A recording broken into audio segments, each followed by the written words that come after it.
orang yang melaksanakan salat witir itu dia tidak termasuk orang-orang yang lalai. Nabi mengatakan, man qama bi asyri ayatin lam yuktab minal ghafilin wa man qama bi mi'atin kutibat minal qanitin wa man qama bi mi'ati wa man qama bi alfin kutiba minal muqantarin. Barang siapa yang bangkit salat dengan membaca 10 ayat saja, niscaya dia tidak ditulis termasuk orang-orang yang lalai.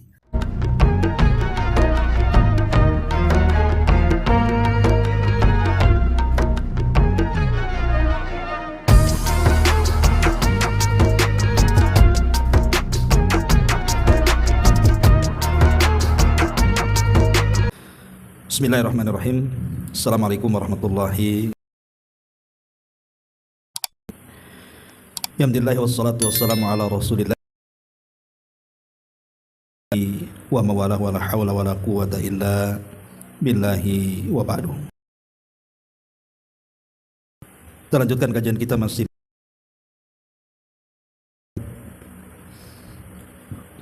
dari Jawami'ul Kalim, kalimat-kalimat singkat Nabi namun syarat dengan makna. Dan kita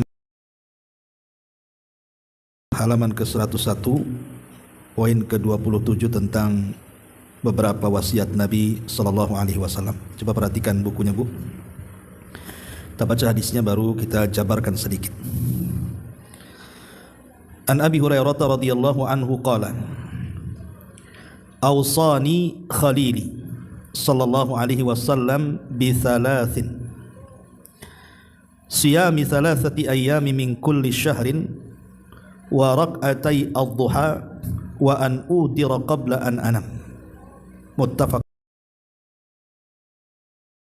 Dari Abu Hurairah radhiyallahu an, namanya Abdurrahman ibn Sakhr, beliau berkata, telah bersabda kekasihku, maksudnya Nabi SAW, kemudian berwasiat kepadaku dengan 3 perkara. Pertama dengan berpuasa 3 hari dalam sebulan. Kemudian yang kedua mengerjakan salat duha 2 rakaat. Dan yang ketiga mengerjakan salat witir sebelum tidur. Taib, ma'asyiral muslimat yang dimuliakan Allah Subhanahu wa taala. Hadis ini adalah hadis yang sangat mulia sekali karena menjelaskan 3 amalan yang 3-tiganya penuh dengan keutamaan. Pertama puasa Ayyamul Bid, yang kedua 2 rakaat duha, dan yang ketiga salat witir. Baik, kita akan rinci satu persatu. Pertama di sini puasa Ayyamul Bid.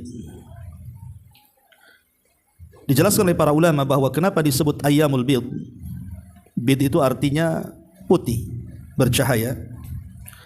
Karena pelaksanaan puasa itu terjadi ketika bulan sedang purnama-purnamanya. Dimulai dari tanggal 13, kemudian 14, kemudian 15. Dari kalender Hijriyah, Bu ya, bukan kalender Masehi. Kalau kalender Masehi enggak ketemu. Sebab tanggal 13 Hijriyah itu bulan sudah mulai membesar itu. Kemudian di 14-nya makin membesar dan di 15-nya puncak daripada purnama. Lalu apa hikmah di balik puasa Ayyamul Bid ini? Kita tahu bahwa Nabi SAW pernah mengatakan kepada Ummuna Aisyah radhiyallahu anha, ista'idhi bil qamar. Wahai Aisyah, mintalah perlindungan kepada Allah Subhanahu wa taala dari bulan purnama. Bahkan ahli tafsir ketika mentafsirkan makna surah Al-Falaq, min syarri ghasiqin idza waqab, dari keburukan ghasik apabila menutup, sebagian ahli tafsir mengatakan maksudnya adalah malam ketika menutup. Ada juga yang mentafsirkan maksudnya bulan purnama. Jadi kita harus berlindung saat purnama.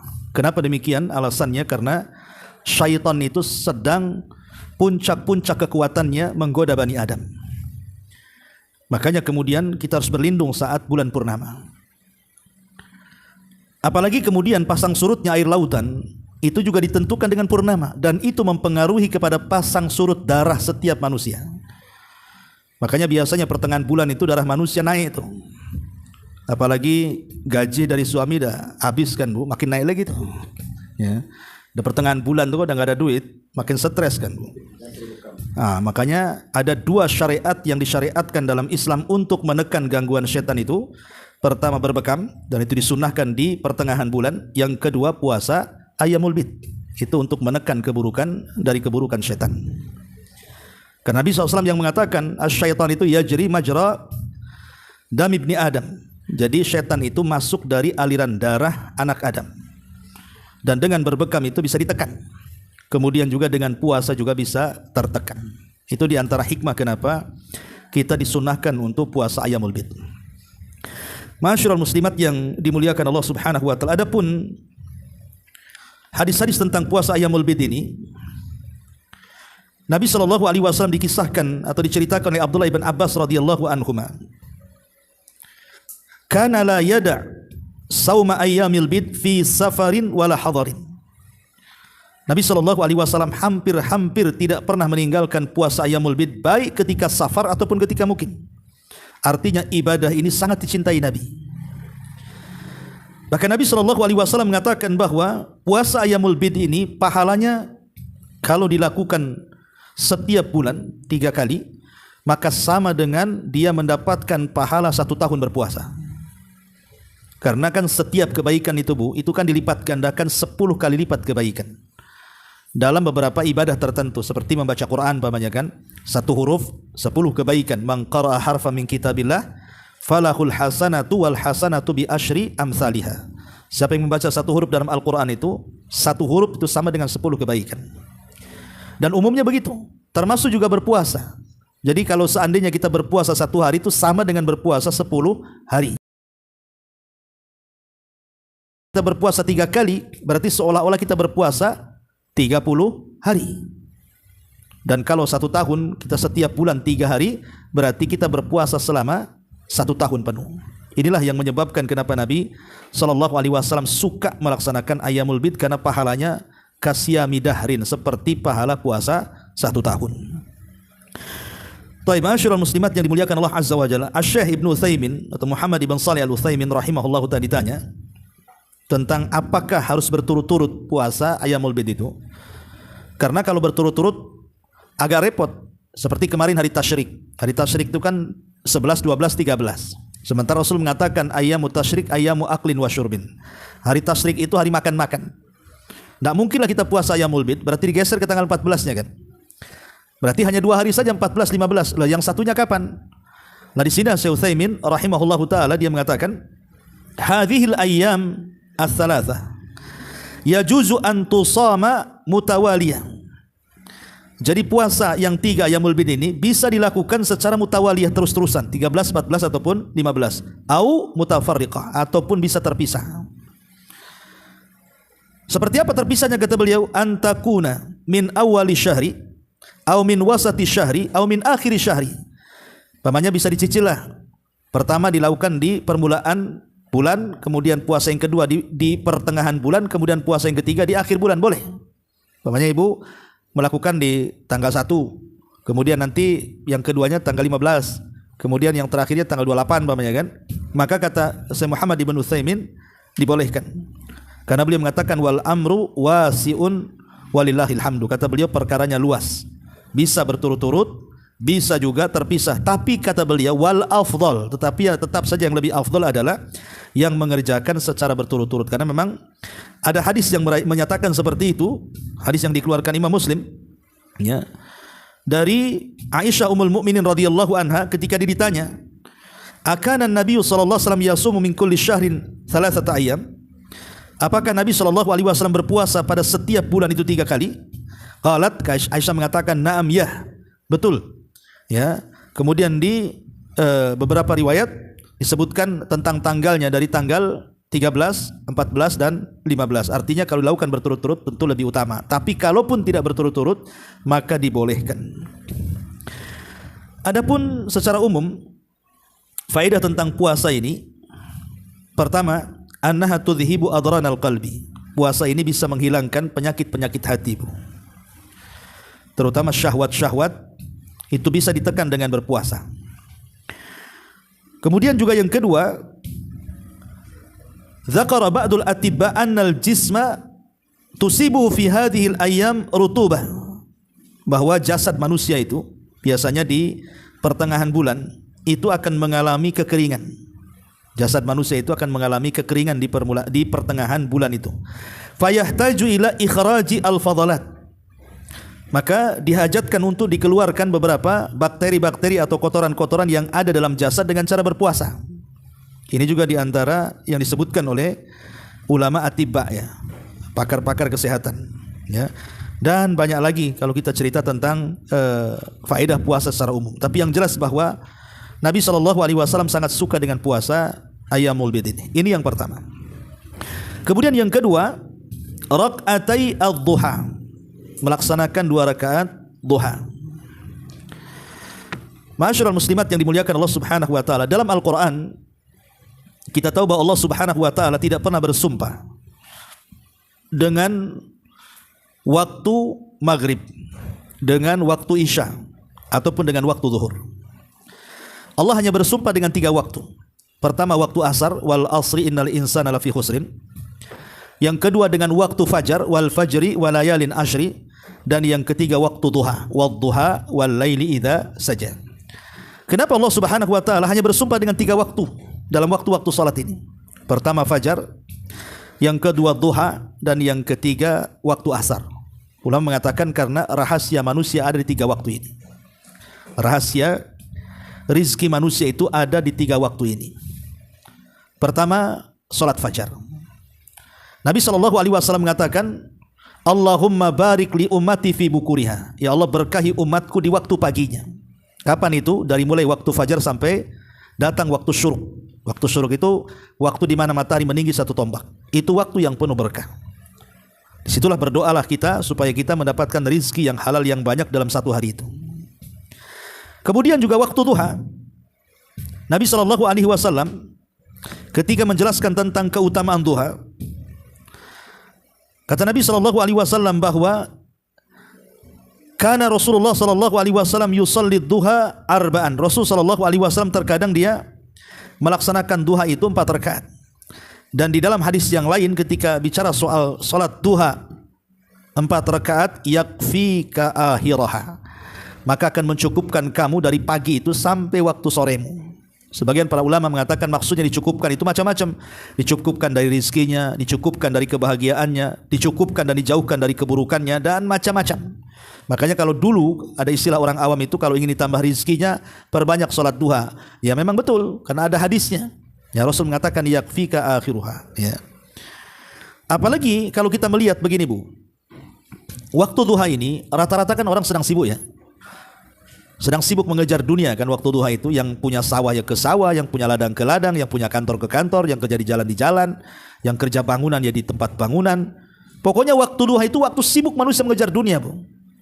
Semua orang sawah, orang kantor, orang pasar itu keluar di waktu duha tuh.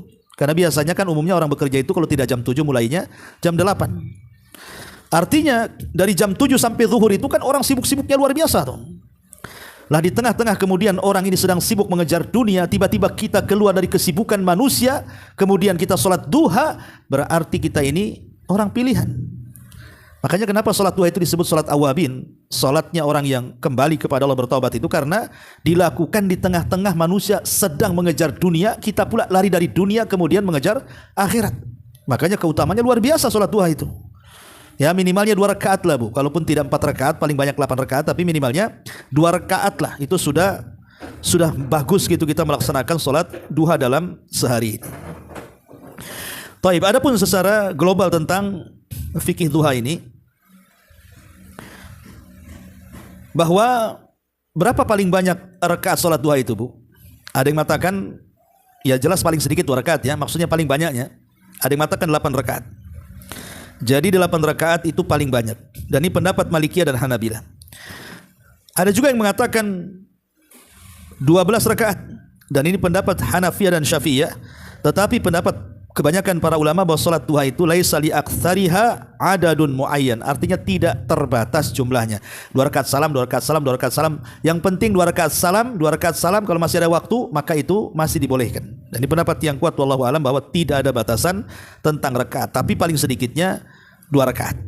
Ya, dan dimulai dari terbit matahari meninggi 1 tombak sampai matahari zawal tergelincir ke arah barat dan masuknya waktu zuhur, berarti habislah salat duha. Ini secara singkat. Kemudian yang terakhir, wa an utira qabla an anam. Dan juga kita diperintahkan untuk melaksanakan salat witir. Ibu yang dimuliakan Allah Subhanahu wa taala. Kita tahu bahwa dalam Al-Qur'an itu ada namanya surah Al-Muzammil. Surah Muzammil itu surat kelima kalau lihat dari tertib turunnya Quran. Lah kenapa kemudian surah Al-Muzammil ini letakkan di surat-surat awal-awal yang turun kepada Nabi sallallahu alaihi wasallam? Kan surat-surat dalam Quran itu kan banyak, 30 juz itu kan macam-macam surat tuh. Tapi surah Al-Muzammil itu diletakkan di awal-awal permulaan, bahkan termasuk sebagian ahli tafsir mengatakan dia surat kelima. Setelah Al-Alaq, kemudian Mudaththir, kemudian Al-Lahab, kemudian Al-Fatihah gitu ya, kemudian Al-Muzammil, ya. Karena di permulaan dakwah Nabi sallallahu alaihi wasallam itu, Bu, itu kan dihajatkan bagi Nabi sallallahu alaihi wasallam bekal untuk berdakwah. Makanya kemudian diperintahkan Rasul untuk salat malam kan, ya ayyuhal muzammil qumil laila illa qalila nisfahu aw inqus minhu qalila aw zid alaihi warattilil qur'ana tartila. Jadi semenjak surah Muzammil ini turun, maka salat malam menjadi wajib bagi Rasul. Dan memang surah Muzammil aneh sendiri memang. Ya, karena di mana awalnya memansuh hukum akhirnya. Akhirnya memansuh hukum awalnya, afan. Jadi di akhir surat itu memansuh, menghapus hukum awalnya. Karena hukum awalnya salat malam itu. Dan di akhir surat, maka Allah Subhanahu wa taala menghapus kewajiban salat malam bagi umatnya, tapi tidak menghapus kewajiban salat malam bagi Nabi sallallahu alaihi wasallam. Jadi salat malam itu wajib bagi Rasul termasuk witir. Ya. Dari sini kata para ulama, setiap dai itu kalau dia seorang pendakwah, maka justru bekal dakwah itu yang paling penting di malam hari. Jadi bekal seorang dai itu yang paling penting di malam hari. Sama ibu kalau mau mendakwahkan saudara nih, ibu mau mendakwahkan saudara, entah ibu sendiri, ibu-ibunya sendiri, ataupun saudaranya, ataupun kerabatnya yang mungkin belum sholat, pengen disuruh sholat, akidahnya masih menyimpang, pengen diluruskan, masih susah hadir di majelis taklim biar mudah di majelis taklim. Pokoknya intinya ibu mau mendakwahkan seseorang. Lah rahasia suksesnya dakwah itu, Bu, ada di malam hari. Rahasia suksesnya dakwah itu ada di malam hari. Kenapa? Karena di malam hari itu ada doa yang pasti mustajab. Karena Allah Subhanahu wa taala kan turun tuh pada sepertiga malam akhir itu, Bu. Yanzilu rabbuna ila sama'id dunya fi kulli thuluthil lailil akhir wa dzalika kulla lailatin. Kemudian Allah mengatakan man yad'uni fa astajibala wa man yas'aluni fa'utiyah wa man yastaghfiruni fa'aghfirlah. Siapa yang meminta aku kabulkan, siapa yang berdoa aku ijabah, dan siapa yang meminta ampun ku ampuni dosa-dosanya. Artinya ketika kita di malam hari itu terbangun, khususnya di pertengahan malam atau sepertiga malam akhir, itu waktu yang cocok untuk berdoa kepada Allah Azza wa Jalla. Jadi kalau besoknya kita memendakwahkan siapa gitu kan, oh ibu mau mendakwahkan saudaranya yang belum sholat, malam itu kita sudah munajat kepada Allah tuh. Ya Allah, besok saya mau berdakwah nih, mau mendakwahkan kerabat saya belum sholat, ya Allah, bukakan pintu hatinya supaya besok kalau saya ngomong itu diterima.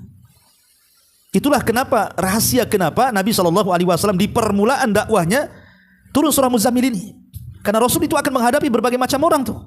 Makanya seorang dai itu harus punya waktu di sepertiga malam akhir itu. Karena itulah senjata dakwah setiap para dai. Ini juga salah satu membantu dakwah. Ya. Lah di antara solat yang sangat dianjurkan di malam hari itu adalah solat witir. Solat witir ini, Bu, ini solat yang paling singkat dari seluruh solat yang ada. Karena bisa dilakukan dalam satu rakaat. Ibu bisa baca surat yang paling pendek dalam Quran. Inna a'tainah umpamanya kan, paling pendek itu kan, Bu. Kan surat dalam Quran yang paling pendek itu berapa, Bu? Ada 3 ayat, 3 surat kan? Yang terangkai dari 3 ayat. Pertama surah An-Nasr, Alam Nasrah, surah An-Nasr. Alam tara kaifa fa'ala rabbuka bi ashabil fil? Alam yaj'al kaidahum fi idza jaa nasrullahi wal fath. Ini surah An-Nasr. Kemudian yang kedua surah Inna a'taina kal kautsar. Inna a'taina kal kautsar. Ini kan surah-surah pendek, Bu. Paling pendek itu Inna a'taina. Lah kalau ibu baca Inna a'taina ini satu rakaat saja sudah bisa tuh. Saya kira enggak memakan 10-20 menit kan, Bu. Tetapi pahalanya luar biasa. Kenapa? Karena ada 5 perkara, Bu, dalam salat witir ini yang ibu harus pahami. Pertama, Bu, ini rahasianya ya. Kenapa kita dianjurkan salat witir? Pertama, karena salat witir itu salat yang dicintai Allah. Nabi SAW mengatakan, "Autiru ya ahlal Qur'an fa innallaha witrun yuhibbul witra." Apa kata Rasul?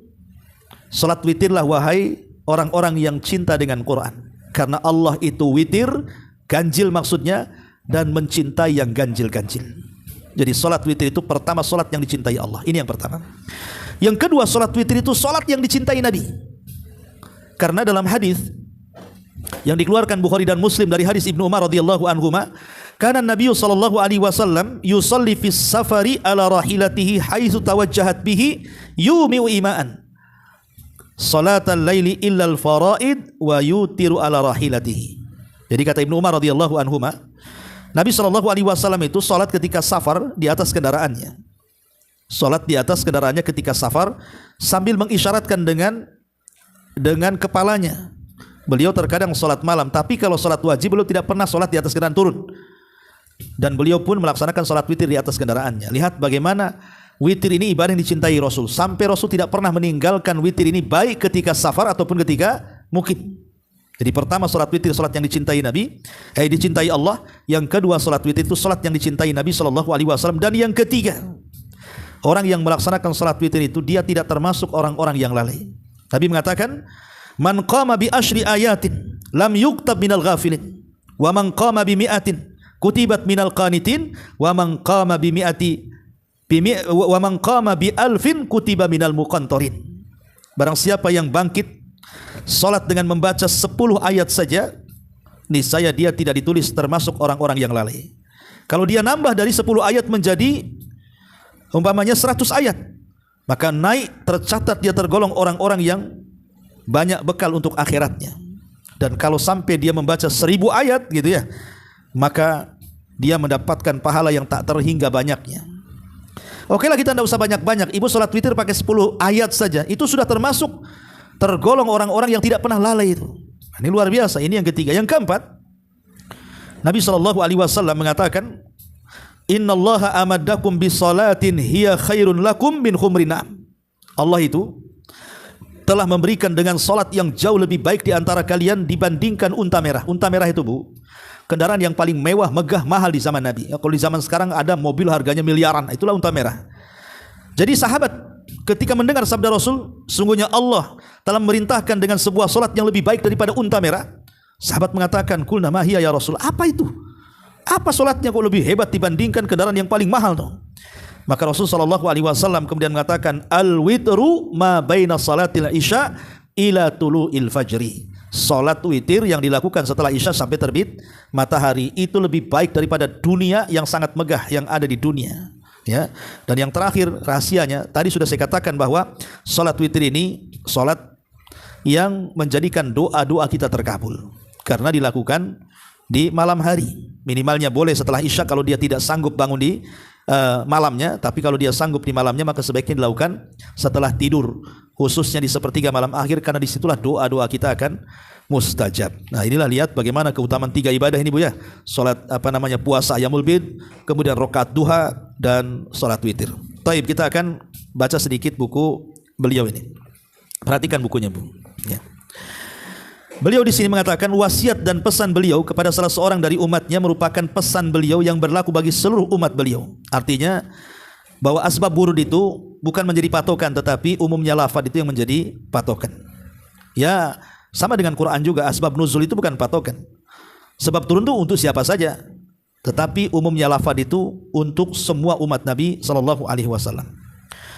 Lah, 3 wasiat ini termasuk amalan ibadah, salat dan puasa sunnah yang paling ditekankan. Adapun puasa sunnah yang paling ditekankan adalah puasa 3 hari setiap bulan. Ya tentu, Bu, ini paling ringan ya, Bu ya. Kalau Ibu bisa melaksanakan puasa Senin Kamis ya lebih baik lagi, karena jumlah puasa Senin Kamis kan lebih banyak. Kalau Ibu puasa Senin Kamis dalam 1 bulan, ya kan, berarti jatuhnya Ibu puasa berapa kali? 8 kali, karena seminggu 2 kali kan. Tapi kalau Ayyamul Bid kan cuma sebulan 3 kali, Bu. Artinya kalau dibanding-bandingkan lebih baik mana puasa Senin Kamis atau puasa Ayyamul Bid, ya jelas puasa Senin Kamis lebih baik karena lebih banyak jumlahnya. 8 dengan 3 ya lebih banyak 8 kan gitu. Tapi ini amalan yang paling rendah, tetapi memiliki keagungan yang paling besar adalah puasa Ayyamul Bid yang paling ringan kan, cuma sebulan 3 kali saja. Ya, tetapi luar biasa gitu ya keutamaannya. Makanya kata beliau di sini, adapun puasa sunnah yang ditekankan adalah puasa 3 hari setiap bulan. Telah disebutkan dalam hadis bahwa puasa ini sebanding dengan puasa selama setahun. Kenapa sebanding dengan selama setahun? Saya sudah jelaskan tadi, karena satu kebaikan itu dilipat gandakan 10. Berarti kalau puasa 3 hari sama dengan puasa 30 hari. Kalau puasa umpamanya setahun, maka walaupun tiap bulan 3 hari, maka sama dengan puasa 1 tahun full, ya. Karena setiap satu kebaikan itu bernilai 10 kebaikan, sehingga puasa 3 hari setiap bulan itu sebanding dengan puasa 1 bulan. Syariat ini dibangun di atas kemudahan, sedangkan dari sisi keutamaan yang sangat luar biasa. Amalan ini sebenarnya mudah bagi orang-orang yang Allah mudahkan, tidak memberatkan dan tidak pula mengganggu aktivitas utamanya sedikit pun. Terlebih padanya terdapat keutamaan yang agung, karena satu amalan itu semakin tinggi nilai ketaatan kepada Allah dan bermanfaat bagi sang hamba, maka dia lebih utama daripada amalan yang lain maka dia lebih utama dari amalan lainnya yang tidak demikian kondisinya. Artinya puasa ini amalan yang luar biasa, Bu, karena kalau kita melihat tentang keikhlasan sajalah, ibadah yang paling ikhlas itu dari rukun Islam itu hanya puasa. Karena tak nampak, Bu. Kalau sholat kan nampak, zakat nampak, haji apalagi selfie nampak kan itu ya. Ya. Tapi kalau puasa kan nggak nampak, Bu. Ibu nih sama puasa Kamis. Kalau ibu nggak ngomong saya lagi berpuasa, nggak tahu orang samping itu puasa, Bu. Oh ada Ustadz, nampaknya pucat, mungkin malamnya tak tidur, bukan karena dia puasa, Bu. Bisa saja kan. Makanya tidak ada tanda keikhlasan dan tidak ikhlas itu bagi orang yang berpuasa. Itulah kenapa puasa itu amalan yang luar biasa. Belum lagi kesabaran di dalamnya yang tidak ada dalam ibadah yang lainnya. Karena ibadah puasa itu kan ibadah yang paling lama sendiri waktunya, Bu. Sholat paling berapa lah, 5 menit selesai, tergantung panjang dan pendeknya surat yang ibu baca kan. Kalau puasa kan terbentang tuh dari fajar sampai maghrib, memang perlu sabar dia, ya. Kemudian kata beliau, adapun sholat duha, banyak hadis sahih yang menyebutkan tentang keutamaannya.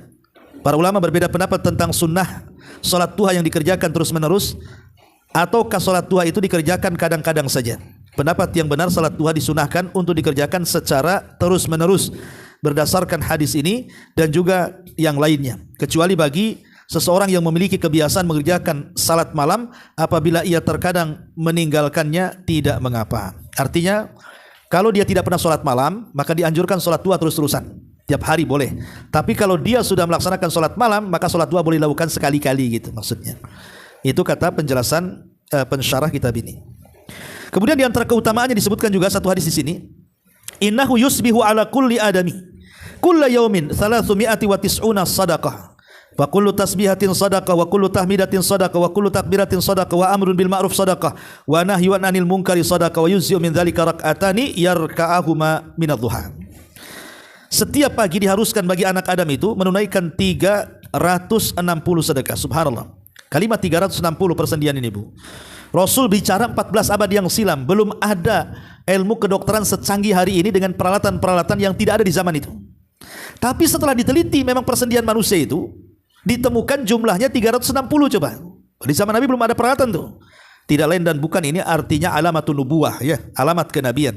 Rasul bisa menghitung jumlah persendian tanpa ada alatnya, dengan mengatakan 360 rupiah di zaman sekarang. Setelah dihitung dengan alat dan kecanggihan kesehatan, betul segitu jumlahnya kan. Luar biasa, ya, ini mukjizat. Kemudian Rasul mengatakan setiap tasbih ucapan subhanallah sedekah, setiap tahmid ucapan alhamdulillah sedekah, setiap takbir ucapan Allahu akbar sedekah, memerintahkan kepada kebaikan sedekah, mencegah dari keburukan sedekah. Tetapi kata Rasul, Anda tidak perlu melakukan semuanya, cukup 2 rakaat, 2 sudah mencukupkan semuanya. Luar biasa, ya.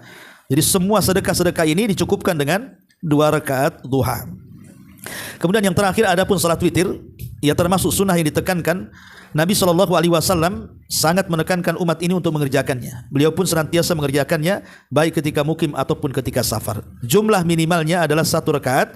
Jika mau, dia boleh melakukan 3, 5, 7, bahkan 11 rakaat. Bisa dikerjakan dengan 1 kali salam atau salam pada 2 rakaat. Witir dimulai sejak selesai salat Isya sampai terbit fajar.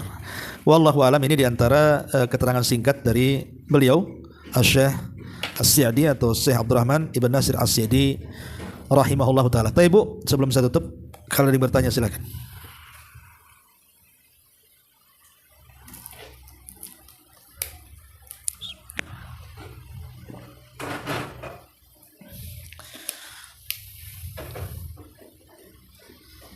Nggak ada? Oh.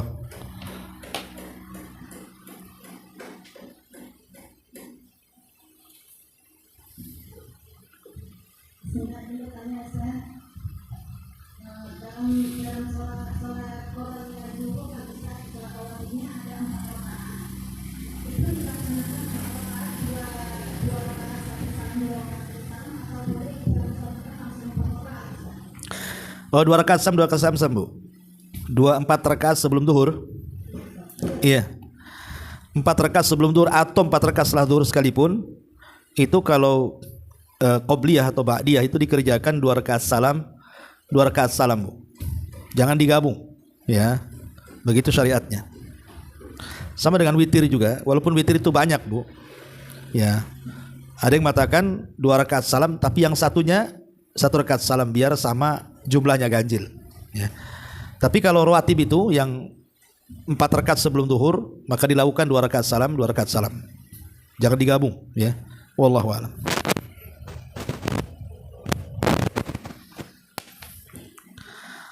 Sudah? Baik, kalau sudah kita tutup. Subhanakallahumma bihamdika, asyhadu an la ilaha illa anta astaghfiruka wa atubu ilaik. Allahu